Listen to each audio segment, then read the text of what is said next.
Seja bem-vindo ao Está Escrito. No programa de hoje vamos conhecer mais sobre a jornada de um herói. Para isso, vamos visitar Tarso, essa cidade que é conhecida como a cidade natal do apóstolo Paulo. Tarso foi visitado por figuras como Júlio César, Marco Antônio e Cleopatra.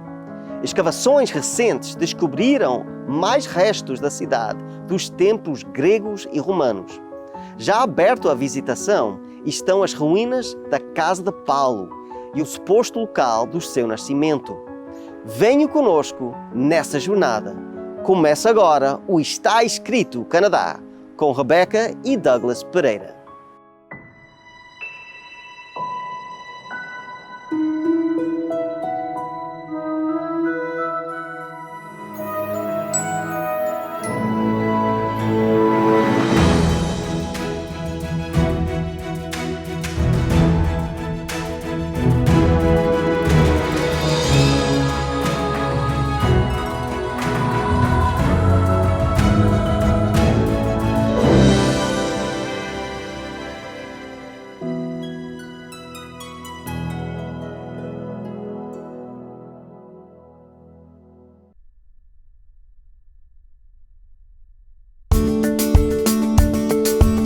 Situada hoje a 16 quilômetros da encosta do mar, Tarso servia como uma cidade portuária por causa do rio Cydnus, hoje Tarsus Caiui, que passa por Tarso a caminho do mar.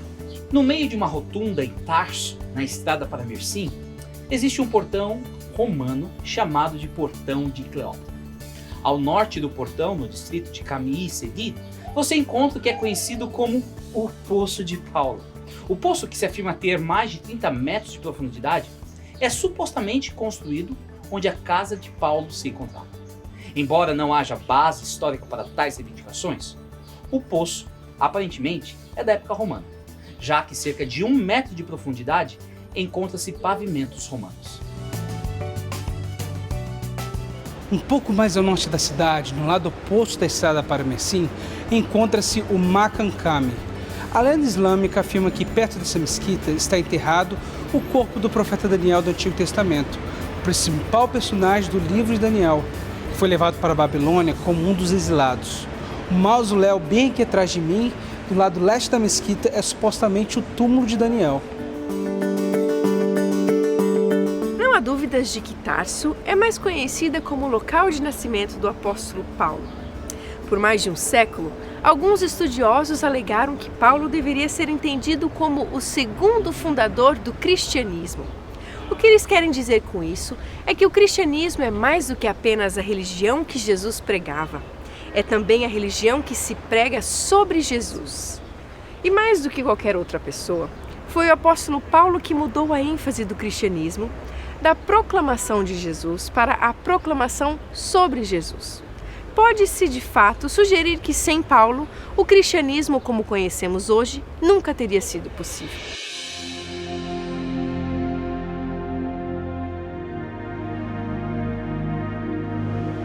Durante os últimos anos do reinado de César Augusto, um menino nasceu de uma família judaica, aqui na cidade de Tarso, capital da província romana da Cilícia, na atual área da Turquia. A família, descendente da tribo de Benjamim, deu ao seu filho o nome de Saulo, que remete ao mais ilustre membro da história de sua família, Saul, o primeiro rei de Israel. Como cidadão romano, o menino tinha pelo menos 3 nomes. Por um, tornou-se famoso, Paulo. Paulo cresceu na próspera metrópole de Tarso, uma cidade conhecida por sua filosofia, ciência, educação e cultura. Uma cultura em que havia uma mistura de elementos gregos, romanos e judaicos. As indústrias em Tarso incluíam tecelagem e a fabricação de tendas, um ofício que Saulo usaria mais tarde para subsidiar suas viagens. Em seus escritos, evidenciamos perspectivas e cenas de Tarso, em contraste com as ilustrações rurais de Jesus. As metáforas de Paulo se baseavam na vida urbana. Embora tenha nascido em Tarso, Paulo testificou aos judeus em Jerusalém que ele havia sido criado em Jerusalém como aluno de Gamaliel. Não é claro quando Paulo foi trazido pela primeira vez a Jerusalém, mas existe a possibilidade de que isso ocorreu quando ele tinha entre 13 e 20 anos, quando ele poderia ter iniciado os estudos rabínicos. O seu rabi, Gamaliel, era neto de Léo, que iniciou a escola farisaica, cujos ensinamentos são presentes até o dia de hoje através do Talmud. Este é o mesmo Gamaliel cuja sabedoria persuadiu o Sinédrio a poupar as vidas de Pedro e dos apóstolos. No entanto, Saulo não adotou a mesma moderação de seu rabi, especialmente para com os membros da seita messiânica. Saulo uniu-se ao crescente número de líderes judeus que constantemente perseguiam e até mataram seguidores de O Caminho, como o cristianismo era conhecido. A perseguição se intensificou aos membros de O Caminho. E Saulo obteve documentos oficiais do sumo sacerdote de Jerusalém, garantindo de que as sinagogas de Damasco pudessem extraditar os membros de O Caminho para julgamento em Jerusalém. No entanto, no seu caminho para Damasco, os planos de Saulo e a sua vida mudaram. Por volta do meio-dia, enquanto Saulo e seu grupo se aproximavam de Damasco, uma forte luz brilhou ao redor deles. Atordoado, Saulo caiu no chão e ouviu uma voz: Saulo, Saulo, por que você me persegue? Ele estava pasmo. Quem és tu, Senhor? Ele perguntou sem saber o que havia jogado no chão. Então ele ouviu: eu sou Jesus a quem você persegue. Levante-se, entre na cidade. Alguém lhe dirá o que você deve fazer. Os companheiros de viagem de Saulo viram a luz e ouviram os ruídos, mas não conseguiram entender o que estava acontecendo. Enquanto ajudavam Saulo, descobriram que ele não podia ver nada. Eles tiveram que guiá-lo pela mão o resto do caminho até Damasco. Saulo não comeu ou bebeu por 3 dias. Embora não esteja claro se este foi um jejum autoimposto ou resultado de um trauma. Em um desses dias, ele experimentou outra visão em que um homem veio até ele, colocou as mãos sobre ele e orou. Então a visão se tornou realidade. Um homem chamado Ananias veio e orou por Saulo. Foi assim que o historiador Lucas descreve o que ocorreu em seguida. Algo como escamas caiu dos olhos de Saulo. Saulo não apenas ganhou a sua visão de volta, mas também uma nova perspectiva religiosa. Ele estava convencido de que Jesus, o itinerante nazareno que foi executado, estava vivo e o chamou para um serviço especial. Surpreendentemente, Saulo, um judeu devoto e etnocêntrico, agora acreditava que sua missão de vida era falar sobre Jesus para não-judeus. Saulo submeteu-se ao batismo, o rito da iniciação para os seguidores de O Caminho. Então, ele desapareceu na Arábia por 3 anos. Saulo permaneceu desconhecido e desacreditado pelos adeptos de O Caminho, na Judéia. Rumores afirmavam que a conversão de Saulo não era genuína, era uma artimanha inteligente para descobrir mais membros do caminho e mandá-los para a prisão. José de Chipre, conhecido como Barnabé, conseguiu apresentar Saulo aos líderes da igreja. Durante esses anos, a vida de Saulo estava em constante perigo. Em 2 ocasiões, judeus devotos, talvez ex-colegas, tentaram matá-lo. Em meados dos anos 40, o caminho tinha se espalhado para o norte até a região de Antioquia, na Síria. Barnabé, um dos líderes, viajou para Tarso para buscar Saulo. Juntos, passaram um ano ensinando os recém-convertidos aqui em Antioquia. Os líderes, aparentemente impressionados com o trabalho de Saulo e Barnabé com os conversos gregos, determinaram que eles deveriam levar a mensagem de Cristo a Chipre e a Ásia Menor. Vários aspectos desta viagem merecem destaque. Primeiro, Saulo começou a usar seu nome romano, Paulus. Em segundo lugar, no início, talvez em Chipre, Paulo se tornou o líder da missão. Ele voltou para Antioquia e de lá foi para Jerusalém. para aquilo que é conhecido como o Concílio em Jerusalém, para discutir uma questão teológica importante. O concílio emitiu um decreto afirmando que os cristãos gentios não tinham que observar as tradições judaicas. Com essa questão resolvida, Paulo convidou Barnabé para outra jornada para ver como os novos conversos estavam. Barnabé insistiu em levar João Marcos, um dos primeiros companheiros de sua primeira jornada, mas Paulo não concordou. João Marcos os abandonou na primeira viagem e, segundo Paulo, ele não deveria fazer parte da segunda viagem. Paulo e Barnabé argumentaram sobre a questão e decidiram se separar. Barnabé e João Marcos partiram para Chipre. Paulo tomou um novo parceiro, Silas, e foi para Síria e Cilícia. Paulo e Silas começaram o que é conhecida como a segunda viagem missionária de Paulo. Ao longo do caminho, Paulo tomou um novo converso chamado Timóteo. Mais tarde, Lucas, um médico grego que escreveu a história do movimento cristão, também se juntou ao grupo. Paulo permaneceu por um longo período na grande cidade de Corinto, onde o tratamento que recebeu na sinagoga o levou novamente a começar a trabalhar entre os gregos. Paulo retornou então para Antioquia, esta cidade. Então ele começou a partir daqui a sua terceira viagem missionária. Ele estabeleceu residência em Éfeso por mais de 2 anos, cerca de 52 a 54 depois de Cristo.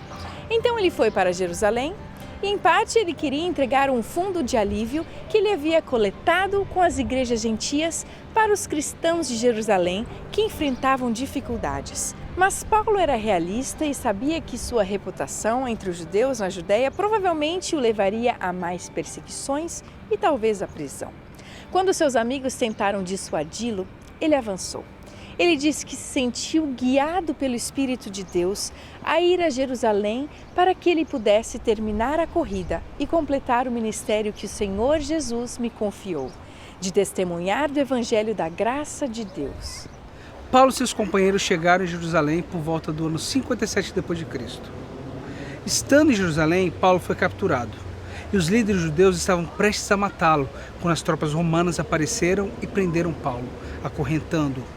Nos anos seguintes, ele foi arrastado de um legislador romano até outro.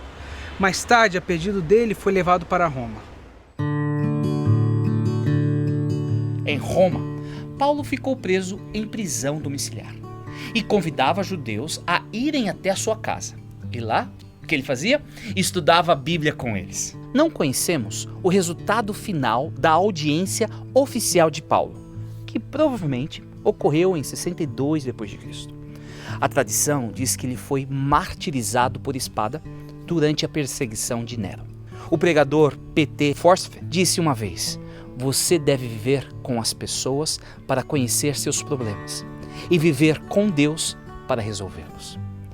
Paulo, através de sua vida e cartas, atingiu todo um império, compartilhando sua alma e a mensagem de Cristo com judeus e gregos, homens e mulheres.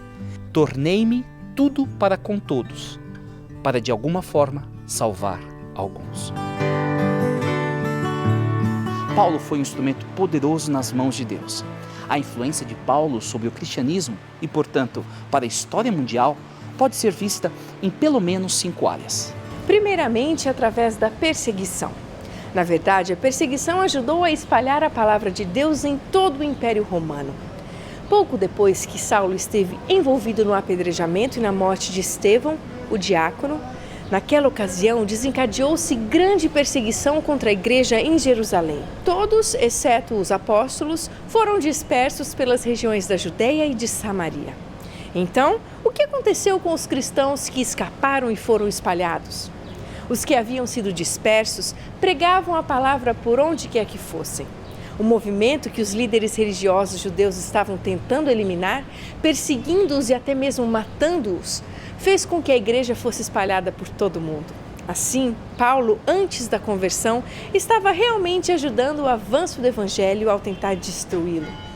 Você não conseguirá destruir o que Jesus disse que as portas do inferno ou até mesmo a morte não conseguem prevalecer: a igreja de Deus.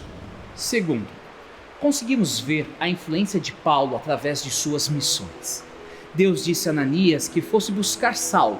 Vá, este homem é meu instrumento escolhido, para levar o meu nome perante os gentios e seus reis, e perante o povo de Israel.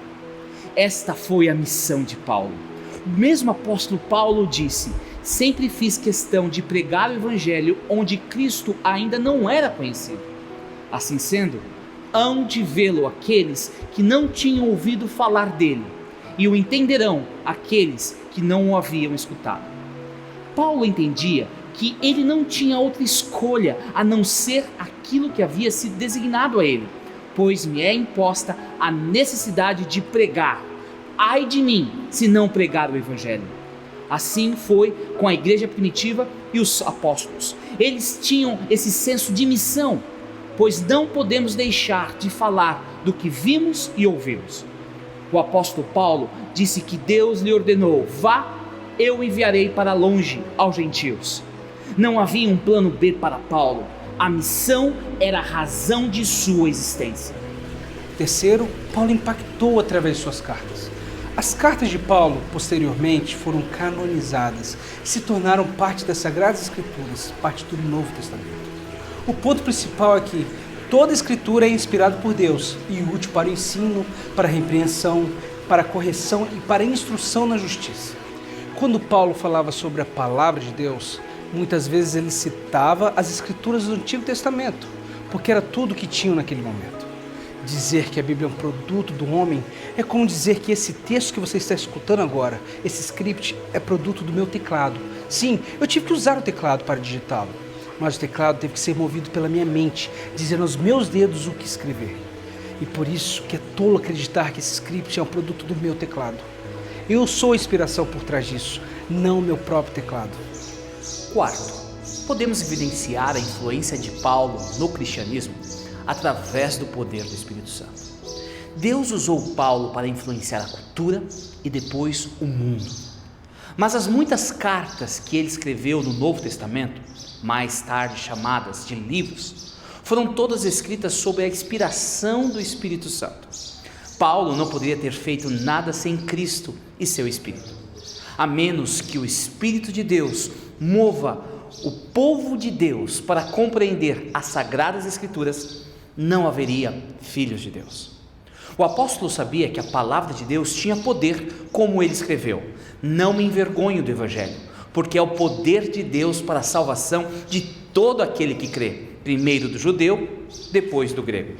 Pois a mensagem da cruz é loucura para os que estão perecendo, mas para nós que estamos sendo salvos, é o poder de Deus. O que Paulo escreveu é semelhante ao que o profeta Isaías escreveu. Assim também ocorre com a palavra que sai da minha boca. Ela não voltará para mim vazia, mas fará o que desejo e atingirá o propósito para o qual a enviei. Quinto e último, a influência de Paulo pode ser vista através de sua vida e dedicação. Há muito que podemos aprender com a vida do apóstolo Paulo.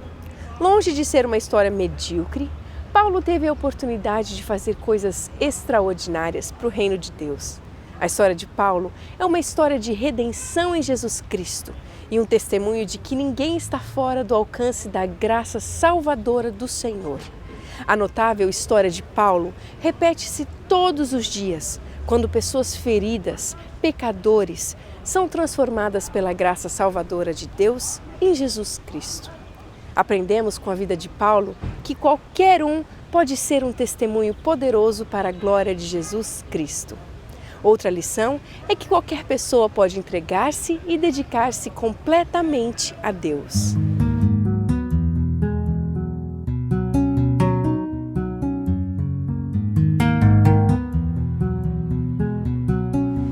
Em outro dia, eu encontrei uma descrição que poderia ser minha.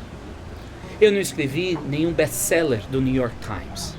Ninguém publicamente me endossou, recomendou ou me promoveu. Eu não dou palestras em grandes convenções, não participei de um TED Talk, nenhum edifício, rua ou hospital foi batizado em minha homenagem. A minha família não é expressiva socialmente e não vem de uma longa linhagem de pessoas importantes. E eu posso afirmar que está tudo bem. Realmente está tudo bem. Por quê? Porque Deus não se impressiona pelo meu currículo. Deus ri de qualquer tentativa minha ou sua de provar nossa importância, dignidade. Nossas realizações não justificam nossa existência. Nossos triunfos não nos fazem merecedor de qualquer grandeza. Deus não está impressionado com quantos seguidores nós temos, muito menos com quantos likes recebemos ou quantas vezes fomos retuitados. A realidade é que Deus usa as pessoas comuns de maneiras extraordinárias para a sua glória. Deus escolhe deliberadamente vasos imperfeitos, aqueles que foram feridos, aqueles com limitações físicas ou emocionais. Então, Ele os prepara para servir e os envia com suas fraquezas ainda evidentes, para que sua força possa ser perfeita na fraqueza. Deus usou Pedro, que tinha um temperamento difícil. Raabe, que era uma prostituta. Davi, que teve um caso. Deus usou Noé, que ficou bêbado. Sara, que era impaciente. Elias, que era deprimido. Deus usou Abraão, que era idoso. Ruth, que era estrangeira.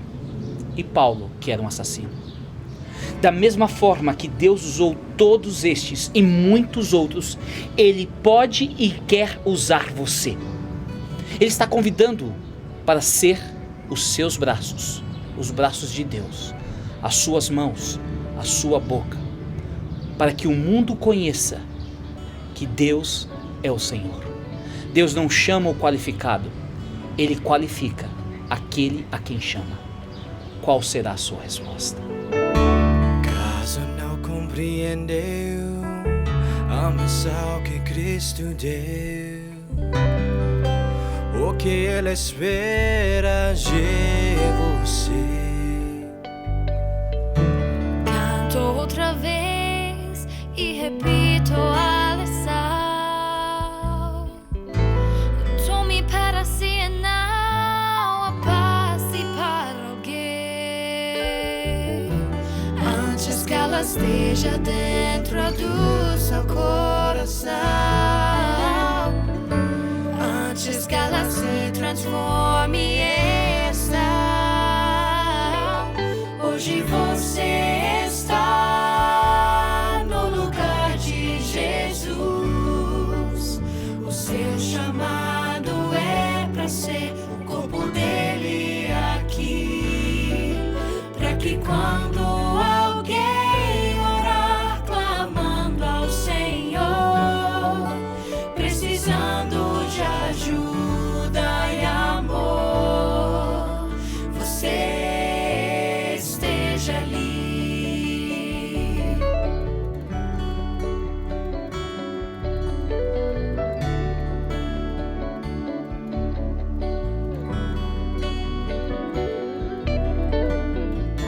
Se o reino de Jesus está dentro de você, coisas do amor acontecerão.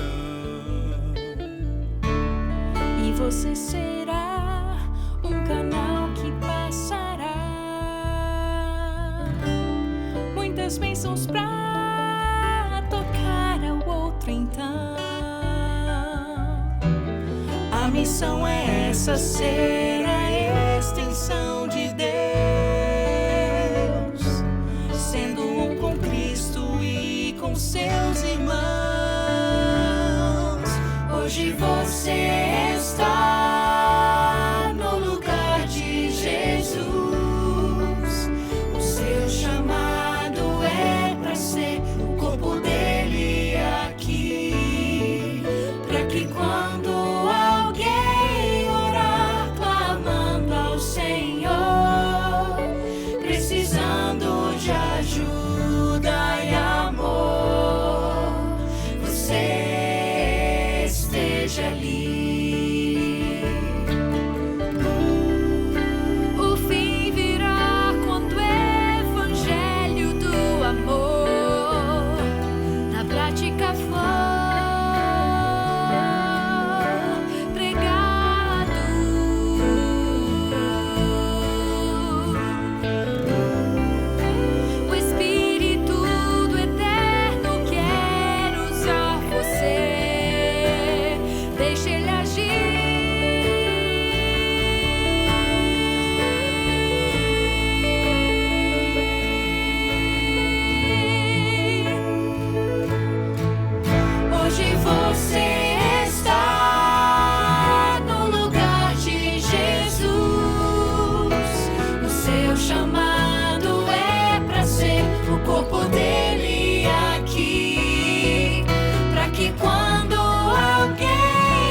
esteja ali.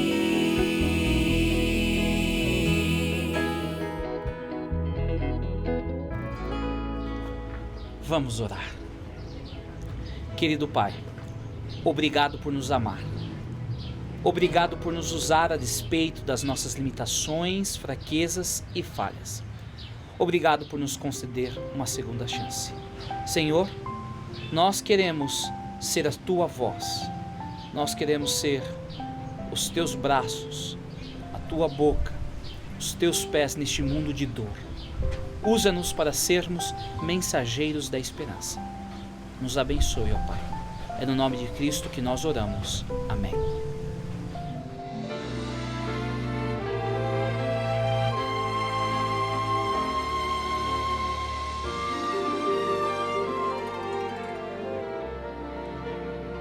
Vocês querem mais fé na vossa vida? Nós temos um DVD para vocês, O Sentido da Fé. Vocês podem receber completamente grátis. É só nos contatar com a informação que vai ser dada agora. Visite o nosso website www.estaescrito.ca. Lá você terá acesso ao programa de hoje, a todos os programas em nosso arquivo e poderá solicitar gratuitamente nossa oferta de hoje. Se desejar, solicite sua oferta gratuita escrevendo para nós. Está escrito Box 2010, Oshawa, Ontário, L1H 7V4. Ou envie e-mail para info@estaescrito.ca. Se preferir, você pode telefonar para 1-800-717-2973. E lembre-se, nosso website é www.estaescrito.ca. Lá também é possível enviar o seu pedido de oração, registrar o seu testemunho e compartilhar nossos programas através das redes sociais. Agradecemos as cartas recebidas, todos os pedidos de oração e também o apoio financeiro. Foi tão bom estar aqui hoje com vocês, mas vamos continuar na próxima semana nesta jornada. Até lá, lembrem-se que está escrito: nem só de pão viverá o homem, mas de toda a palavra que sai da boca de Deus.